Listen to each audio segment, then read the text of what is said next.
ভারতীয় পরিবারগুলির মাসিক বাজেটে বাড়তি সাশ্রয় নিশ্চিত করতে এক অভিনব উদ্যোগ শুরু করলো রিলায়েন্স রিটেল জনপ্রিয় হাইপার মার্কেট চেইন স্মার্ট বাজার।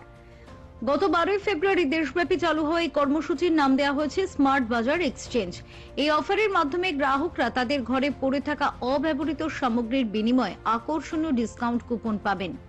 স্মার্ট বাজারের পক্ষ থেকে জানানো হয়েছে, গ্রাহকরা তাদের বাড়ির পুরনো খবরের কাগজ, ব্যবহৃত পোশাক এবং পুরনো বাসনপত্র স্টোরে জমা দিয়ে প্রতি কেজিতে 100 টাকা পর্যন্ত মূল্যের কুপন পেতে পারেন। এই কুপনগুলি ব্যবহার করে স্মার্ট বাজার থেকে মুদি সামগ্রী, ঘরকন্নার প্রয়োজনীয় জিনিস এবং নতুন পোশাক কেনা যাবে। বাজারের অন্যান্য এক্সচেঞ্জ অফারের তুলনায় এটি অত্যন্ত প্রতিযোগিতামূলক এবং আকর্ষণীয়।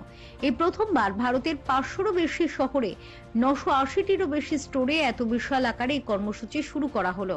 স্মার্ট বাজারের সিইও দামোদর মল জানান, তাদের মূল লক্ষ্য হলো সাধারণ মানুষের দৈনন্দিন খরচ কমিয়ে কেনাকাটাকে আরো স্মার্ট এবং আনন্দদায়ক করে তোলা। স্বচ্ছতা এবং ব্যবহারের উপযোগিতার দিক থেকেও এই উদ্যোগটি ইতিমধ্যেই গ্রাহকদের মধ্যে সাড়া ফেলেছে।